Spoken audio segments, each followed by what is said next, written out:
Баршаңызға ассалаумағалейкум. Бұл видеода дискаунт және премиум тақырыбын қарастыратын боламыз. Бұл тақырыпты түсіну үшін сізге бай сайт және сел сайт ликвидностьтері туралы жақсырақ білу қажет. Егер ол туралы видеоны көрмеген болсаңыздар, жоғарыда оң жақ бұрышта сілтеме шығады, содан көре аласыздар. Дискаунт және премиум зоналарын дұрыс сызу үшін сізге бірінші рейндж, яғни диапазонды дұрысырақ түсініп алу қажет. Әдетте мен диапазон сызған кезде бұл сценарий бойынша баға төмен бағытталып бара жатыр, яғни төменге кетіп бара жатқан тренд болғандықтан бұл жақта біз диапазонды сызу үшін жоғарыдан төменге қарай бағыттаймыз. Ал егер тренд жоғары бағытталып бара жатқан болса, онда біз төменнен бастап жоғарыға қарай сызамыз. Ол үшін бізге swing high және swing low нүктелері немесе сол аймақтағы нақты айқын көрініп тұрған диапазонды алсаңыз болады. Мысалға, мына максимумды не себепті алған жоқпын мен, яғни мына аймақта бізде swing high нүктесі бар, бірақ бізде ең соңғы рет баға дәл осы жерде импульсті бастаған болатын. Осы жер басталып, осы жерде импульс аяқталды, кейін баға кері бұрылып коррекция фазасына өткен болатын. Сондықтан біз дәл осы максимумды емес, керісінше осыны қарастырған болатын. Төмен бағытталып бара жатқан тренд кезінде біз Фибоначчиді swing high нүктесінен бастап swing low, яғни минимумға дейін сызып алған болатын. Және осының ортаңғы бөлігінде орналасқан 0,5 Фибоначчи деңгейі бұл эквилибриум, яғни тепе-теңдік аймағы болып саналады. Яғни оның үстіңгі бөлігі премиум аймағы, ал астыңғы бөлігі бұл дискаунт, яғни жеңілдік аймағы. Төмен бағытталып бара жатқан тренд кезінде біз PD массивті, яғни бір интересный зонаны әрқашан премиум зонасынан іздеуіміз қажет. Себебі сол аймақтан тапсақ, бізге позиция кіру тиімдірек болады, яғни біздің рискіміз азаяды, керісінше пайдамыз көбейеді. Және баға сол аймаққа келгеннен кейін көп жағдайда разворот жасайды. Ал жоғары бағытталып бара жатқан тренд кезінде керісінше дискаунт зонасын пайдаланатын болсақ, ол аймақта бізде риск, яғни тәуекел көбірек болады. Неге? Себебі баға бұл аймақта сирек жағдайда разворот болады. Көбінесе бұл жақта манипуляция болады, яғни баға кері бұрылғандай әрекет жасайды, бірақ өкінішке қарай сол аймақтан қайта кері бұрылып, осы премиум зонасына қайта келеді. Және сол аймақтағы бір интересный зонадан разворот жасауы мүмкін. Сондықтан біз үшін тиімді аймақ төмен бағытталған кезінде баға ол премиум зонасы болып саналады. Ал егер баға жоғары кетіп бара жатқан жағдайда, онда біз дискаунт зонасынан іздейміз. Мына жағдайда бізде сценарий бойынша баға төмен кетіп бара жатқандықтан біз Фибоначчиді осы swing high-дан swing low-ға дейін белгілейміз, және мына аймақта бізде эквилибриум 0,5 зонасы, және осыдан жоғары қарай біз интересный зонаны іздейміз. Бұл мысалда бізде екі интересный зона бар. Ол біріншісі мына имбаланс зонасы, яғни fair value gap, екіншісі ол order block зонасы. Осы екеуінің бірігуін қолдансаңыз болады, немесе осы аймаққа келген кездегі бағаның реакциясына қарай екі зонаның бірін таңдасаңыз болады. Ал мына сценарий бойынша бізде баға жоғары бағытталған, яғни восходящий тренд, және біз Фибоначчиді дәл осы swing low нүктесінен бастаймыз. Жаңа керісінше жоғарыдан бастасақ, бұл жақта төменнен бастап жоғарыға қарай біздің диапазонымызды сызып аламыз. Және осы диапазонның 0,5%-нан төменгі аралық бізде дискаунт болып саналады, яғни жеңілдік аймағы. Және біз PD массивтерді fair value gap, order block, breaker block деген сияқты тағы да басқа PD массив зоналарын осы дискаунт зонасынан іздейміз, яғни баға жоғары бағытталған жағдайда. Біздің жағдайымызда көзімізге айқын көрініп тұрған бұл имбаланс зонасы, сондықтан бағаның осы аймаққа келгендегі реакциясына қарай отыра, осы жерден біз сатып алуға, яғни long позиция ашуға тырысамыз. Кіші таймфреймдегі қозғалысқа назар аударатын болсақ, біріншіден баға бізде өзінің артындағы ликвидностьті шешкенін көріп тұрмыз. Және де біз лонгқа точка входа қарау үшін бізге трендтің өзгергені қажет, расталуы қажет. Сондықтан мына аймақта бірнеше қатар орналасқан зонаны біз ордер блок ретінде қолданамыз. Және де осыны трендтің өзгеру ретінде осы арқылы растай аламыз. Мына қозғалыста баға откат жасап жатқанын көріп тұрмыз. Бұл екі диапазонның ішіндегі консолидациялық қозғалыс. Бірақ бұл жерден де премиум және дискаунт зоналарын сызуға болады. Неке мына аралық бізде дискаунт зонасы. Мына жақта бізде ешқандай PD массив жоқ, яғни интересный зона жоқ. Жай мысал ретінде көрсетіп жатырмын. Неке баға дискаунт зонасынан реакция алған болатын, сәл түсіп. Әрі қарай жоғары кеткенін көріп тұрмыз. Бізде толығымен тренд өзгерді. Енді бізге диапазон сызып алу қажет. Мінеки свинг қалыптасты.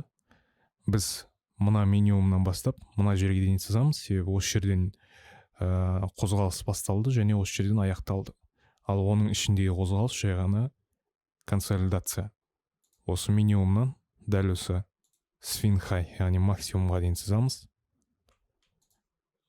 Және біз айтып өткенімізде жоғары бағытталып бара жатқан тренд кезінде біз интересный зонаны PD массивті дискаунт зонасынан іздейміз деген болатын. Енді дискаунт зонасынан назар аударатын болсақ, бұл жақтан біз ешқандай ордер блокты имбалансты байқап тұрған жоқпыз. Сондықтан баға дәл осы минимумды жаңартуы мүмкін. Неге? Себебі бұл минимум бізде ешқандай да PD массивіне, яғни интересный зонаға тест жасаған жоқ. Сондықтан бұл әлсіз минимум болып саналады. Және де біз егер позиция кіретін болсақ, осы аймақтан да лимитный ордерімізді орналастырып, стопты осы ұзақ мерзімді минимумға қоямыз. Ал таргетімізді екі аймаққа орналастыруға болады. Оның біріншісі мына жердегі сыртқы ликвидность, яғни buy-side ликвидностьті.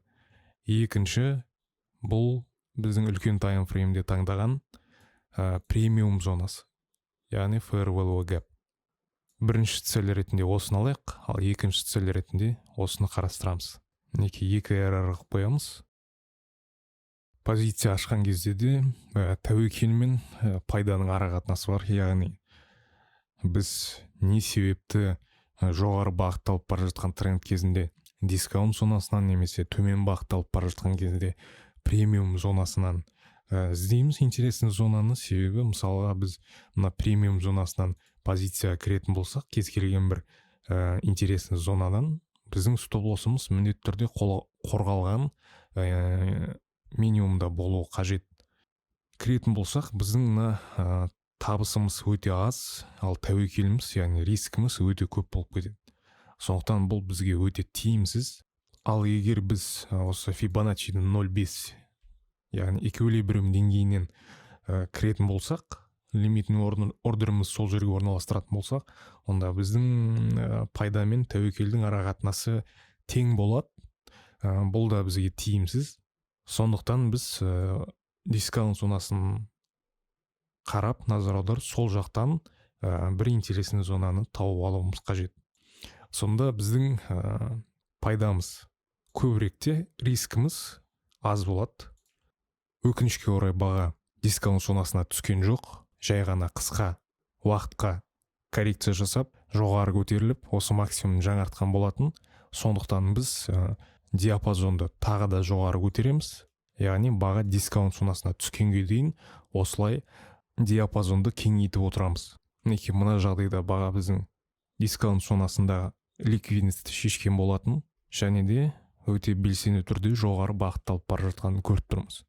Біздің целіміз сол бағаның ең соңғы төменге қарай кетер алдындағы сыртқы осы buy-side ликвидностьті, неке баға аздаған консолидациядан кейін біздің целімізге жеткен болатын. яғни баға біздің бірінші целімізға жетті, дискаунт зонасынан реакция алды.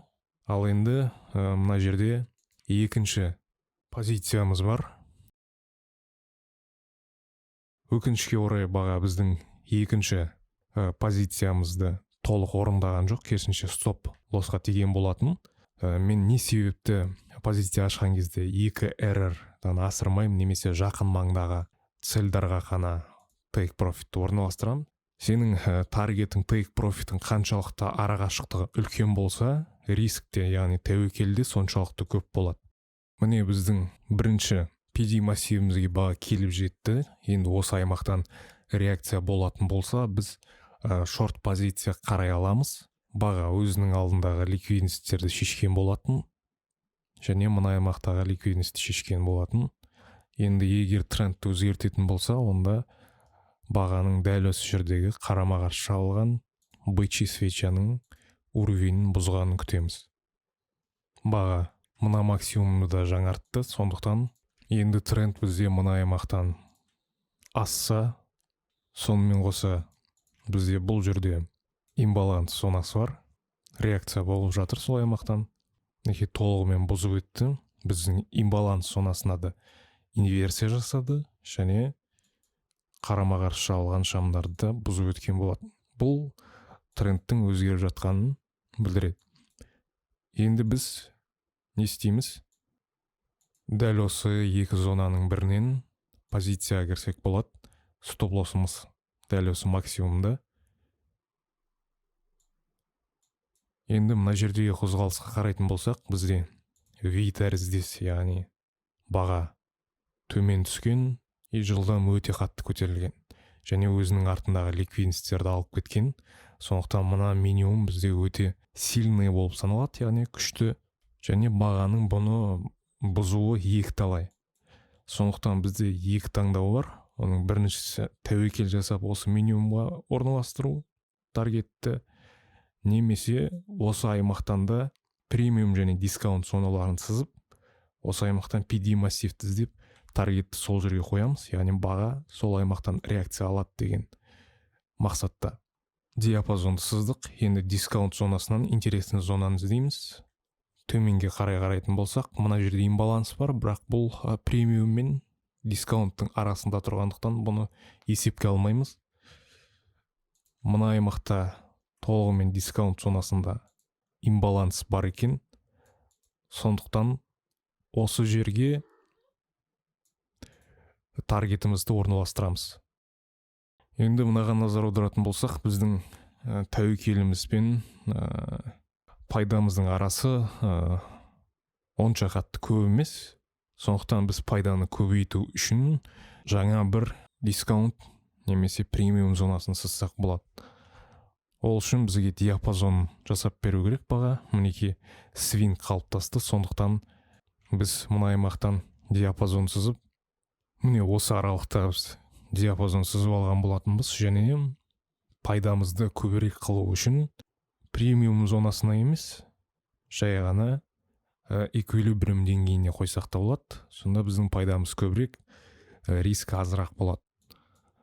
Немесе осы аймақтағы тағы да премиум зонасындағы интересный зонаны қарастырып көрсек болады. Біріншіден бізде мына аймақта тек қана осы жерде ликвидность бар, және үстіңгі жақта шамалы ғана имбаланс, яғни бос қалып қойған орынды көріп тұрмыз. Сол жерге орналастырсақ болады.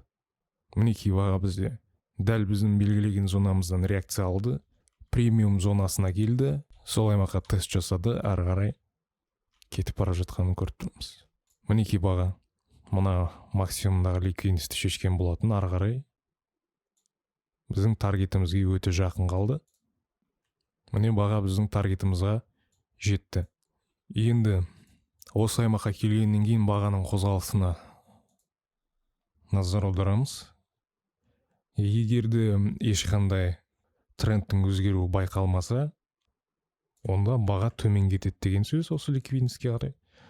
Ал егер тренд өзгеру байқалса, онда баға жоғары қарай кетеді деген сөз. Мінеки мына жерде бізде баға премиум зонасының реакция алған болатын, бірақ бір қызығы мына максимумнан мына минимумға дейінгі аралықта ешқандай да баға премиум зонасына жетіп интересный, яғни PD массивтен реакция алған жоқ. Сондықтан біздің келесі бағаның келуі мүмкін аймақ ретінде осыны қарастырамыз. Себебі бұл жақта бізде неэффективность, яғни тиімсіздік аймағы қалып қойды. Мінекей баға бізде толығымен мына жерде структураны өзгертіп жоғары қарай өте жылдам кетіп бара жатқанын көріп тұрмыз. Және бұл жерде біздің цель ретінде осы имбалансты алсақ болады, немесе баға толығымен мына ликвидностьті шешеді. Мұнда да баға дискаунт зонасына түскен екен, ары қарай дискаунт зонасынан реакция алды да жоғары қарай кеткенін көріп тұрмыз. Осымен сіздерге бұл тақырып түсінікті болды деп ойлаймын. Егер видео ұнаған болса, арнаны қолдап лайк басып кетіңіздер, және де комментарийға өз пікірлеріңізді жазуды ұмытпаңыздар. Сонымен қоса менің телеграм каналыма да тіркеліп алыңыздар, себебі сол жақта пайдалы ақпараттармен бөлісемін. Соңына дейін қарағандарыңызға рахмет. Келесі видеоларда кездескенше.